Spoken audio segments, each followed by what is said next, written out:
दोस्तों हमारे भी एक बहुत ही काबिल लीडर उपस्थित है। आपसे कुछ बात मतलब कि आपको दोस्त कहने के लिए उन्हें बुलाना चाहता हूँ।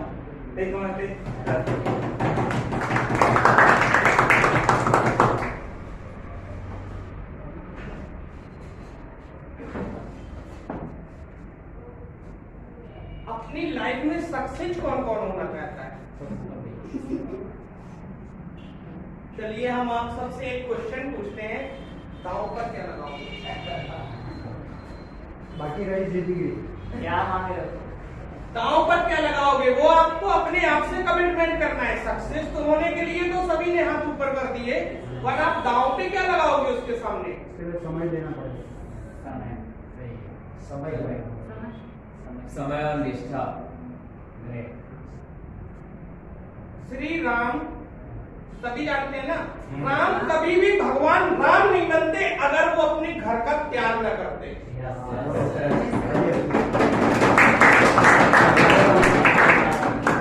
आज हर घर में रामचरितमानस मिलती है, लगभग सभी के घर में होगी। उसकी रचयिता पता है कौन है? रामचरितमानस की बात तुलसीदास। तुलसीदास आज एक ऐसा नाम है सभी लोग जानते हैं, लेकिन क्या उनके पीछे की कहानी कोई जानता है? यस। तुलसीदास को अपनाने के लिए उनकी खुद की वाइफ ने मना कर दिया था। उनकी बेइज्जती उनकी खुद की वाइफ ने कर दी थी। उनकी खुद की वाइफ ने बोला था कि जितना प्यार जितना प्रेम तुम आज मुझसे करते हो, इतना प्यार और इतना प्रेम अगर तुम भगवान से करोगे तो मैं नहीं, तुम्हें वो मिल जाएगा और ये पूरा संसार तुम्हें लाखों और करोड़ों वर्षों तक याद करेगा।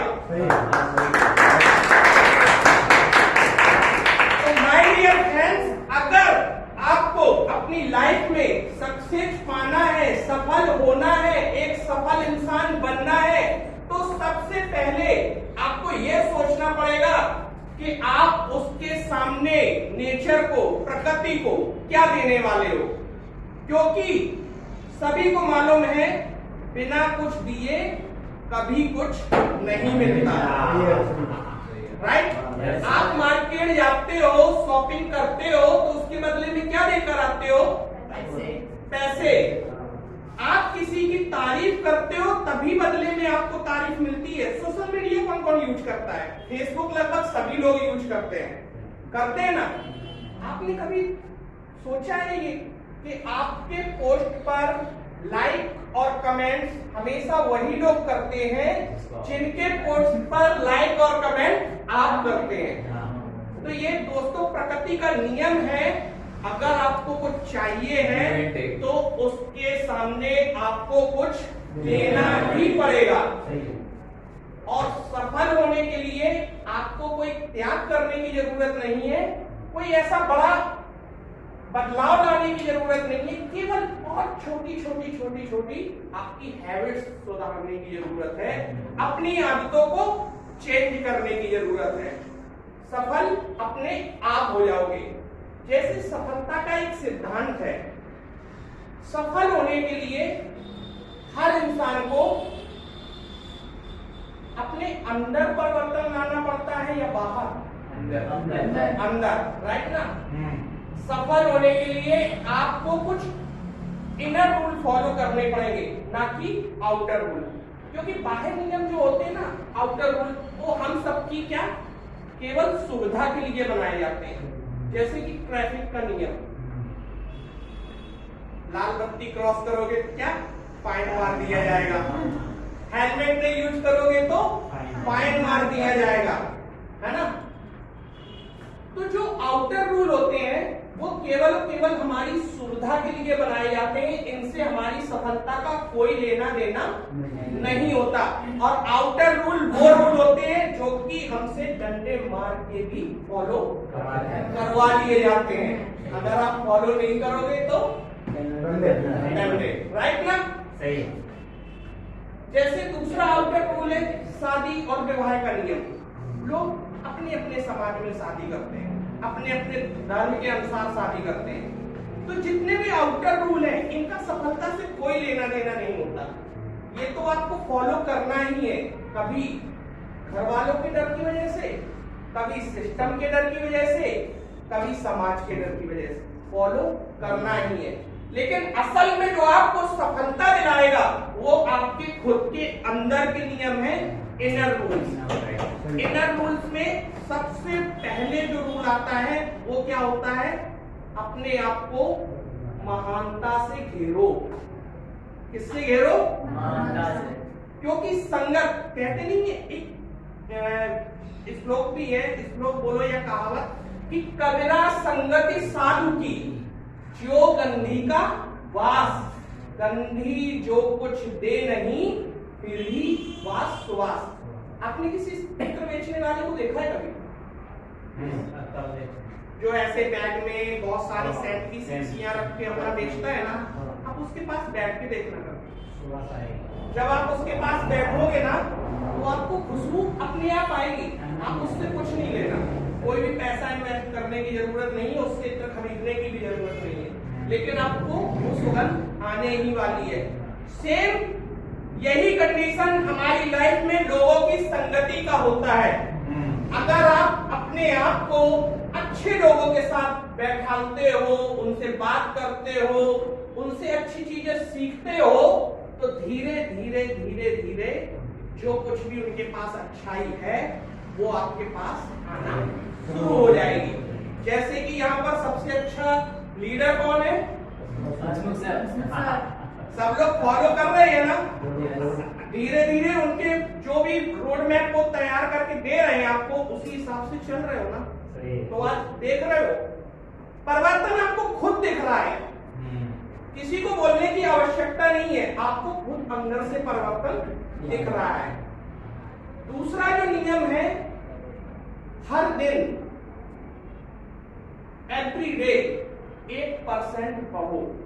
1% बढ़ने से ये मतलब नहीं है कि आप 6 फुट के हो तो कल 6 फुट 1 इंच के हो जाओगे। 1% बढ़ो, दैट मीन्स अपना नॉलेज को 1% बढ़ाओ। आप अपने आप में सोचो कि कल आपको कितना आता था और आज आपको कितना आने लगा। इस टाइप से अपने आप को 1% ग्रोथ करो प्रतिदिन। तीसरा जो नियम है वो है बैड हैबिट को छोड़ दो बिल्कुल। क्योंकि आप अगर पतला होना चाहते हैं अंकल, वैसे तो आप ऑलरेडी पतले हैं, हसमुख सर से पूछते हैं। आप अगर पतला होना चाहते हैं तो आपके लिए क्या जरूरी है? कहने का मतलब सबसे पहले तो मेरे पास वो नॉलेज होना चाहिए पतला कैसे होया जा सकता है, और नॉलेज होने के बाद उसके ऊपर मेरे को इम्प्लीमेंट करना है। ओके, बिल्कुल आप अपनी जगह सही है। अगर इनको पतला होना है और ये कोई हेल्थ कोच अपने लिए रखते हैं और वो इनको रात दिन एक्सरसाइज करवाता है, लेकिन ये रात में जब घर में जाते हैं या जब भी इनको मौका मिलता है, ये जो समझ में आता है टोटल ऑयली फूड, जो मतलब मर्जी हो वो खाते हैं, तो क्या पतले हो पाएंगे? नहीं ना। तो सबसे पहले बैड हैबिट्स को छोड़ना बहुत जरूरी है, क्योंकि आपके अंदर कितनी भी अच्छी आदतें होंगी, कितनी भी अच्छी, एक खराब आदत होगी ना, वो आपकी सारी अच्छी आदतों को खा जाएगी। कोई कितना भी इंटेलिजेंट इंसान हो, कितना भी अच्छा बिजनेसमैन हो, कितना भी सम्मानित व्यक्ति क्यों ना हो, कहीं से उसे एक गलत आदत लग जाए, केवल ड्रिंक करने की, शराब पीने की, ना तो उसके पास पैसा बचेगा, ना उसका सम्मान बचेगा, ना उसका परिवार बचेगा, ना उसका शरीर बचेगा, कुछ भी नहीं बचने वाला। तो सबसे पहले जरूरत क्या है? अपनी खराब आदत को छोड़ने की। वो आपको छोड़ना ही पड़ेगा, क्योंकि आपकी खराब आदत उस सड़े हुए सेव की तरह है जो कि एक टोकरी में रख दिया जाए तो वो बाकी के भी सभी अच्छे एप्पल्स को सड़ाकर बर्बाद कर देगा। तो इसलिए हमेशा अच्छी आदतों के साथ अच्छी लोगों की संगत में रहो, अच्छी चीजें सीखो और आगे को बढ़ते रहो। एक और आदत है है जो कि हमें आगे की ओर ले जाती है। लोगों को दूसरों को अप्रिशिएट करने में ना शर्म आती है। लोग दूसरों की प्रशंसा कोई नहीं करना चाहता। हर कोई क्या चाहता है? हर कोई यही चाहता है ना कि सब लोग हमारी तारीफ करें, हम किसी की ना करें। क्या चला जाएगा भाई? जितनी हो सकती है उतनी कर। क्या चला जाएगा? अगर आप किसी की तारीफ में 2 शब्द बोल दोगे तो आपका क्या जाने वाला है? कुछ भी नहीं। उस व्यक्ति की नजरों में आपकी जो इज्जत है वो घटने वाली नहीं है, उससे बढ़ने वाली है। माय डियर फ्रेंड्स, आप लोग जिस फील्ड से हो उसमें जो सबसे ज्यादा आपको आगे ले जाएगी वो एक यही चीज है कि आप जब अपने प्रोस्पेक्ट के सामने, आप जब अपने क्लाइंट्स के सामने, आप जब अपने मतलब जिसको इनवाइट किया है उसके सामने जब भी बैठो, सबसे पहले उसे सुनो अच्छे से कि उसके मन में क्या है। उसके बाद अगर डॉक्टर को यही मालूम नहीं होगा कि अगले को बीमारी क्या है तो दवा क्या दोगे भाई? क्या दवा दोगे? तो सामने वाले की तारीफ करना बहुत जरूरी है। आप जब तक उसकी तारीफ नहीं करोगे, उसको सुनोगी नहीं, वो आपके ना तो बिजनेस में इंटरेस्ट लेने वाला है ना आपके प्लान में इंटरेस्ट लेने वाला है। क्योंकि हर इंसान ये चाहता है कि आप मुझे देखो, मुझे सुनो, मुझे समझो, कोई आपको नहीं समझना चाहता। राइट है ना? तो सबसे पहले हम जब भी किसी को प्लान दिखाते हैं या जो कुछ भी करते हैं तो उसके अंदर की चीजें बहुत जरूरी है हमें जानना कि वो किस परिस्थिति से गुजर रहा है, उसके मन में क्या चल रहा है। क्या पता उसके घर में राशन की जरूरत हो और हम उसे दवाइयों की दुकान दिखा रहे हैं, ऐसा तो नहीं चलेगा ना। सही है। क्योंकि असली में बिजनेसमैन वही होता है, असली में सेल्समैन वही होता है जो इंसान की नीड पर काम करता है।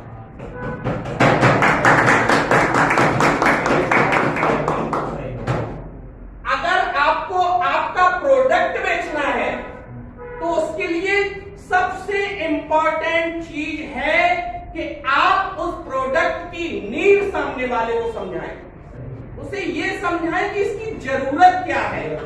उसके बाद ही आप वो प्रोडक्ट सेल कर पाएंगे, उससे पहले नहीं कर पाएंगे। राइट है ना? तो सबसे ज्यादा जरूरी ये है कि हमें सामने वाले को समझना है, अपने आप को तो बाद में समझाना है। इस तरीके से आगे चलेंगे तो सब कुछ होगा। अच्छा, जैसे आपको अगर सपोज करो हसमुख सर, आपको दिल्ली जाना है तो क्या करेंगे आप? टिकट कराना पड़ेगा जाने के लिए। आप क्या करेंगे? मैं बताऊं? बताइए, आप क्या करेंगे? दिल्ली के लिए निकल लेंगे। मैं ट्रेन बताऊं? से जो सुविधा होगी, ट्रेन, बस, प्लेन। Sir, okay okay. जो दिल्ली जा चुका पहली बार, कोई उससे मैं पूछूंगा कि मेरे को दिल्ली जाना है, कैसे जाऊंगा? और कोई? आप सभी लोग अपनी अपनी जगह सही है, बट मुझे अगर दिल्ली जाना है तो इनकी भी बात सही है कि अगर मैंने दिल्ली कभी नहीं देखा है तो सबसे पहले मैं किसी एक ऐसे इंसान से मिलूंगा कि जो कि मुझे बताएगा कि दिल्ली जाना है तो कौन से रेलवे स्टेशन में उतरना है, फिर वहां से कौन से मेट्रो स्टेशन में जाना है, उस मेट्रो स्टेशन से जहां पे मेरी डेस्टिनेशन है वहां तक मैं कैसे पहुंचूंगा, और उसकी पैकिंग भी करनी है, तैयारी भी लगानी है, टाइम से ट्रेन को भी पकड़ना है, यानी कि पूरा का पूरा रोड में प्लानिंग होगी। पूरी की पूरी प्लानिंग, पूरी की पूरी रोड में तैयार करने के बाद ही आप दिल्ली निकलोगे ना। आप इतना बड़ा बिजनेस करने जा रहे हो, लाखों करोड़ों रुपए का, क्या आपकी प्लानिंग, आपका रोड मैप तैयार है? सभी का तैयार है?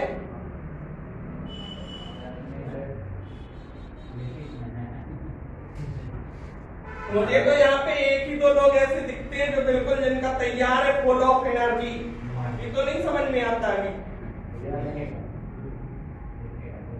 वाले है ना, क्योंकि हम कार से ड्राइव भी करते हैं ना, सपोज करो नाइट में ड्राइव कर रहे हैं, रात में, तो हमें क्या, जैसे यहाँ से बड़ोदरा से जाना है, दिल्ली को ही ले लेते हैं, बड़ोदरा से दिल्ली जाना है, तो क्या यहाँ से डायरेक्ट दिल्ली दिखने लगती है?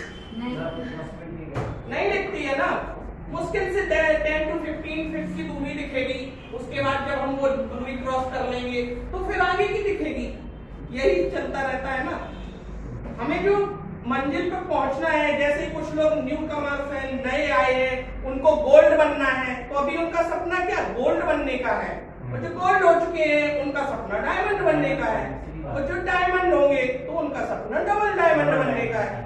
तो क्या है, जैसे जैसे हम सीढ़ियां चढ़ते जाते हैं ना, वैसे वैसे हमारी आकांक्षाएं और इच्छाएं भी बढ़ती जाती हैं और हमारे सपने भी बड़े होने लगते हैं। तो सबसे पहले तो सपने देखना शुरू करो, और सपने देखने के साथ साथ उनको लिखना शुरू करो, क्योंकि ऐसे नहीं चलेगा। आज कुछ लोग, जैसे एक बच्चा छोटा होता है, ठीक है, उसका स्कूल में दाखिला कराया जाता है, फर्स्ट स्टैंडर्ड में, उससे पूछा जाए बेटा क्या बनना है बड़े होके, ज्यादातर बच्चे क्या बोलते हैं, डॉक्टर बोलते हैं। कोई डॉक्टर बोलता है, कोई बोलता है इंजीनियर बनना है, कोई को एक्टर बनना है, किसी को साइंटिस्ट बनना है। वही बच्चा जब हाई स्कूल में पहुंचता है, एग्जाम देता है, क्या उसका सेम रिप्लाई होता है?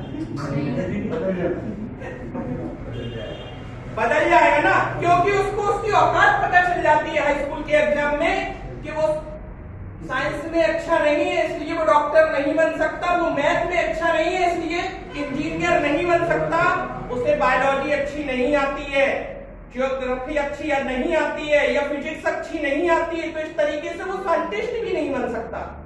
उसे उसकी औकात का पता चल जाता है।